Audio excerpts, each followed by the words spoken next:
बिस्मिल्लाहिर्रहमानिर्रहीम। अस्सलाम वालेकुम डियर स्टूडेंट्स, क्या हाल चाल है। उम्मीद है आप सब खैरियत से होंगे। मैं हूं हुसनैन तुफैल और आप देख रहे हैं P&M लर्निंग। जैसा कि स्टूडेंट्स आप जानते हैं कि हमने क्लास 9 की फ़िज़िक्स की ये जो सीरीज़ शुरू की हुई है, ये इंग्लिश मीडियम और उर्दू मीडियम दोनों तरह के स्टूडेंट्स के लिए जो है ना वो जारी रखी हुई है। और आज हम पहला चैप्टर जो है ना वो उसके इख्तिताम को पहुँचेंगे। और पहले भी मैंने बताया कि चैप्टर नंबर 1 से अगर हम बोर्ड के एग्ज़ाम्स के हवाले से देखें तो बड़ा रेयर लॉन्ग क्वेश्चन आता है, ठीक है। और अगर लॉन्ग क्वेश्चन आता है तो वो मैं आपको पिछले लेक्चर्स में बता चुका हूँ कि कौन कौन सा लॉन्ग आता है, ठीक है। आपसे गुजारिश है कि इस चैनल को सब्सक्राइब ज़रूर कीजिए, लाइक कीजिए, शेयर कीजिए और दूसरों को जो है ना वो रेकमेंड कीजिए। आपकी जो सब्सक्रिप्शन है ये हमारा फ्यूल है, ठीक है। जितना ज़्यादा आप सब्सक्राइब करेंगे हम इस सिलसिले को बेहतर तरीके से आगे जारी रख सकते हैं।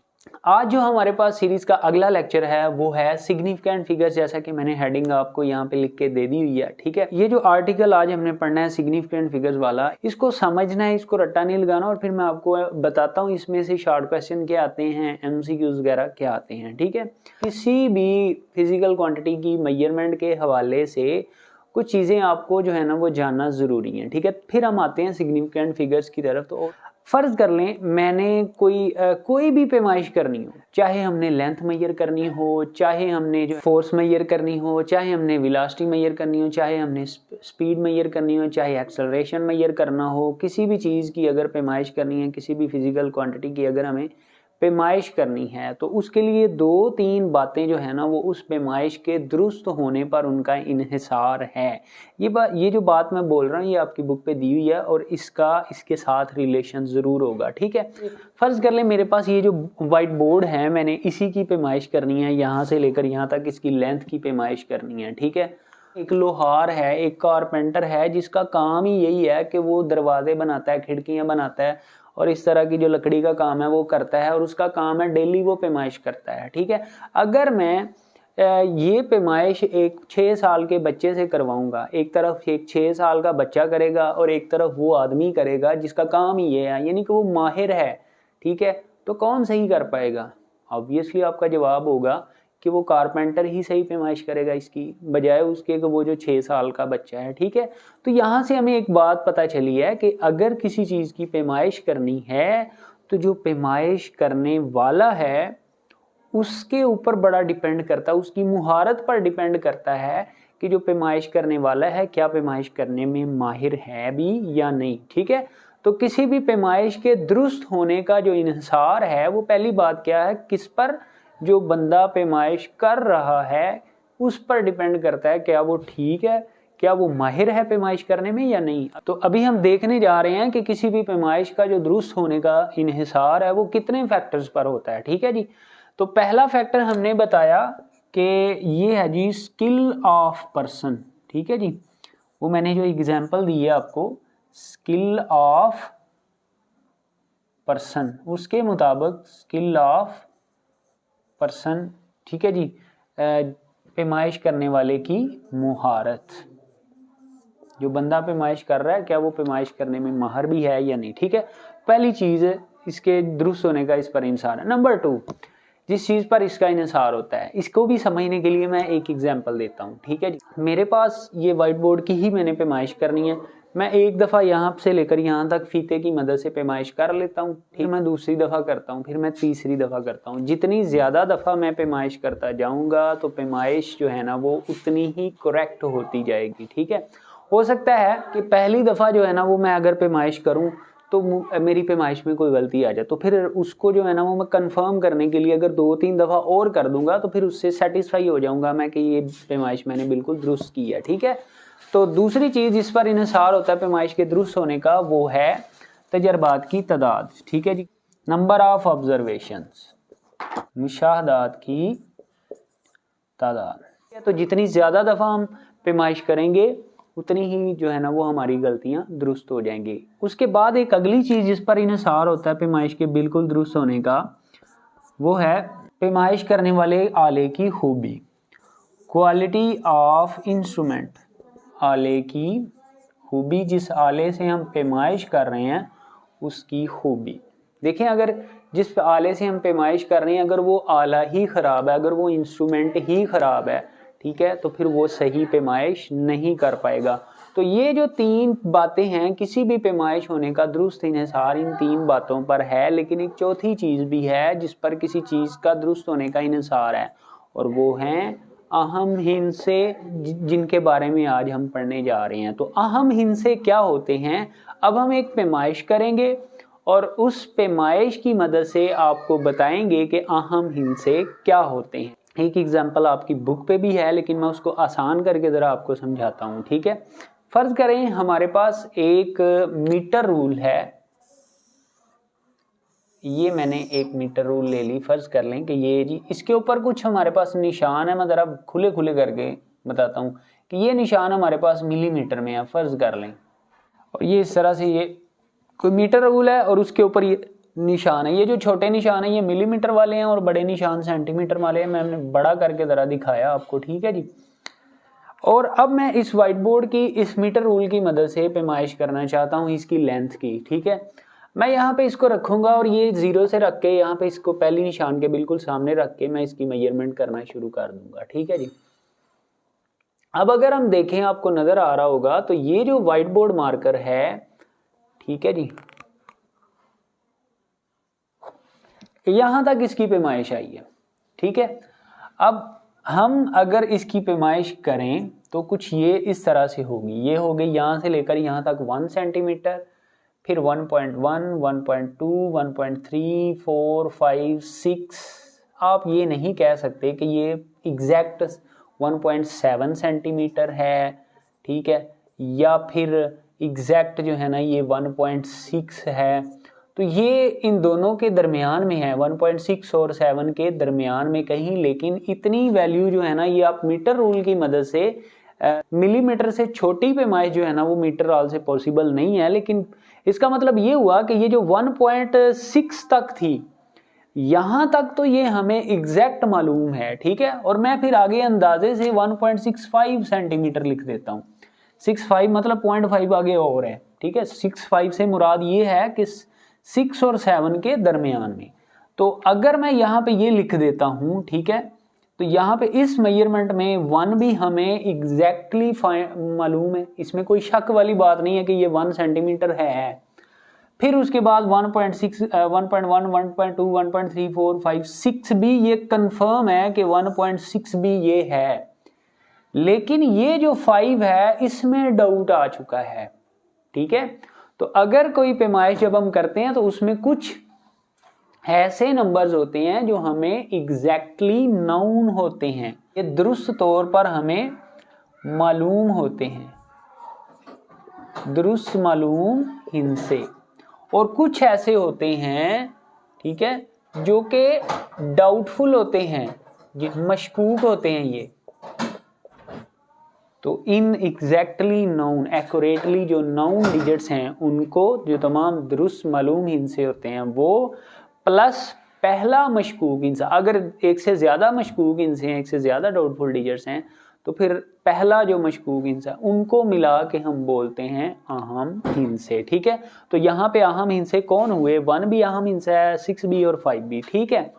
तो ये है जी इनकी डेफिनेशन के किसी भी पॉइंट पैमाइश के अंदर जो एग्जैक्टली मालूम हिंसे होते हैं, एक्यूरेटली नाउन डिजिट्स और फर्स्ट डाउटफुल डिजिट, इन्हें हम क्या बोलते हैं, अहम हिंसे। अब बात ये है, सवाल ये है कि अगर हमें कोई पैमाइश दे दी गई हो तो फिर उसमें हमें कैसे पता चलेगा कि कितने इसमें अहम हिंसे हैं। उसके लिए फिर हमें ये आपकी बुक पे 5 रूल दिए गए हैं। अगर आप 4 रूल्स को भी समझ लेंगे तो आपके लिए काफ़ी होगा, ठीक है। समझाऊंगा मैं 5 आपको, लेकिन कम से कम आपको 4 रूल्स जो है ना वो लाजमी आने चाहिए, ठीक है। अब हम वो रूल्स लिखते हैं, मैं बिल्कुल आसान करके समझाऊंगा। मैं यहाँ पे उर्दू में ही लिखता हूँ, ठीक है, क्योंकि बुक पे जो दिए गए हैं ना वो आपको याद करने हैं, वो शॉर्ट क्वेश्चन में भी आपसे पूछे जा सकते हैं, लेकिन समझने के लिए मैं सिर्फ यहाँ पे उर्दू में लिखता हूँ, ठीक है। जितने भी नॉन ज़ीरो होते हैं ये अहम होते हैं, ठीक है, सिग्निफिकेंट फिगर होते हैं। मिसाल के तौर पर अब यहाँ पे ये एक पैमाइश दी गई है, ठीक है, 0.002070, इस तरह से ये एक है। फिर 5.007 ये दूसरी है, ठीक है। इसी तरह फिर जो है ना वो ये इधर मैं लिख देता हूँ एग्जाम्पल के लिए ये है जी हमारे पास 0.0006607 इस तरह से हमारे पास को 2-3 नंबर्स हैं।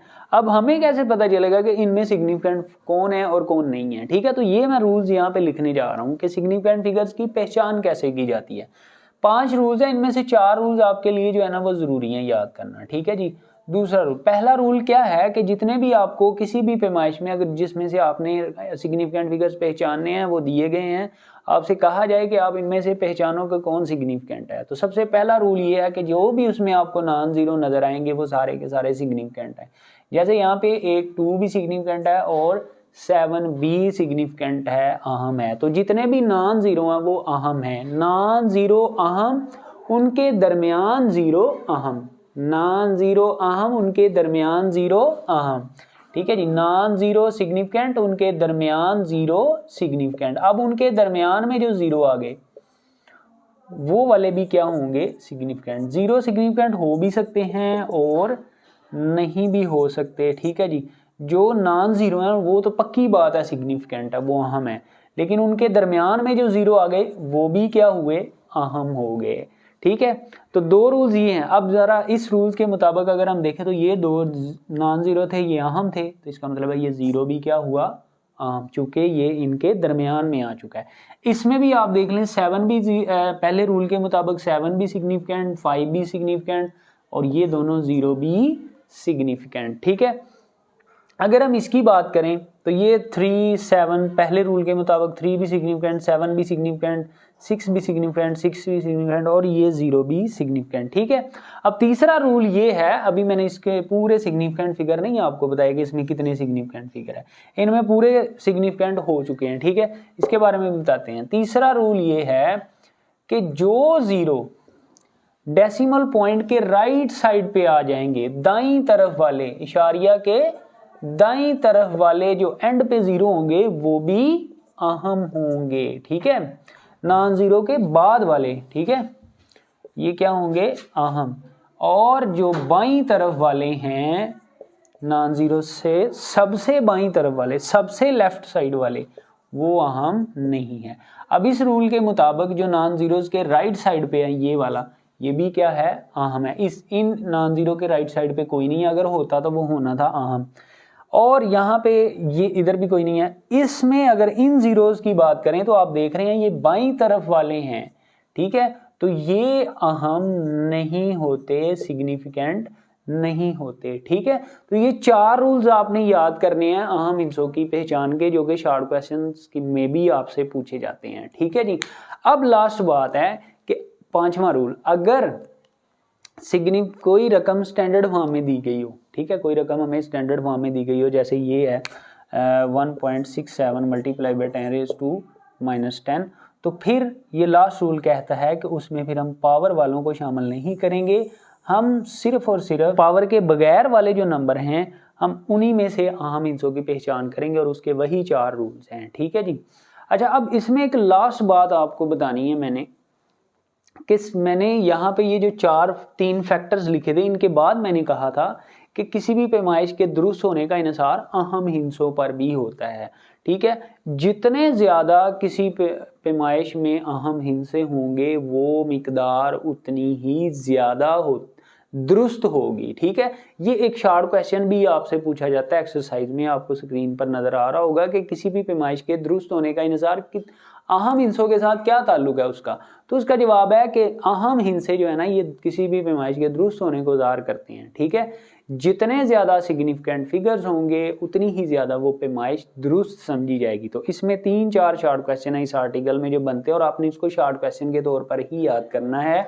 तो अब मैं ज़रा इसको सारे लेक्चर की तरतीब एक आपको बता देता हूँ कि इसमें से शॉर्ट क्वेश्चन क्या पूछे जाते हैं। सबसे पहला शॉर्ट क्वेश्चन ये है जो मैंने यहाँ पे लिखा है कि किसी भी पैमाइश के बिल्कुल दुरुस्त होने का इन्हिसार कितने अवामल पर होता है, ठीक है। तो वो 3 फैक्टर्स यहाँ पे आपने लिख दिए हैं, आपने अपने से एक चौथा फैक्टर भी ऐड करना है, सिग्निफिकेंट फिगर्स, ठीक है, अहम हिस्से, ठीक है। तो 4 आप इसमें फैक्टर बना के लिख सकते हैं। अगला शॉर्ट क्वेश्चन जो है ना, ये आपसे पूछा जाता है सिग्निफिकेंट फिगर्स की डेफिनेशन क्या है, ठीक है। तो वो भी यहाँ पे आपको नजर आ रही है स्क्रीन के ऊपर के किसी भी पैमाइश में तमाम दुरुस्त मालूम उनसे और उनसे मुंसलिक पहला मशकूक हिंसा जो है ना, ये कहलाते हैं अहम हिंसे। All the accurately known digits and first doubtful digit is called significant, ठीक है जी। उससे अगला शॉर्ट क्वेश्चन जो इसमें से पूछा जाता है वो ये है कि किसी भी पैमाइश में अहम हिंसों की पहचान के कोई 2 रूल लिखें, 3 रूल लिखें, 4 रूल लिखें, इस तरह से ये पूछे जा सकते हैं।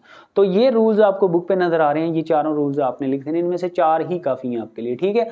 उसके बाद अगला शॉर्ट क्वेश्चन जो इसमें से आता है वो ये है कि किसी भी पैमाइश के बिल्कुल दुरुस्त होने का उसके अहम हिंसों के साथ क्या ताल्लुक है। तो वो मैंने पहले भी बताया और अभी भी बता रहा हूँ, ये आपको स्क्रीन पर भी नजर आ रहा होगा कि किसी भी पैमाइश के दुरुस्त होने का अहम हिंसों के साथ ताल्लुक ये है कि किसी भी पैमाइश में जितने ज्यादा अहम हिंसे होंगे वो उतनी ही ज्यादा दुरुस्त होगी। और इस सवाल का जो जवाब है ना, एक तो आपको समरी के लास्ट पॉइंट में मिलेगा, ठीक है, एक यहाँ से आधा लिखना है यहाँ से, और दूसरा आधा ये जो लाइन आपको अहम हिंसों की पहचान वाले जो रूल्स 4 नजर आ रहे हैं ना, इनसे ऊपर ये जो लाइन आपको स्क्रीन पे नजर आ रही है, आधा क्वेश्चन ये आपने उसके साथ मिला के लिखना है।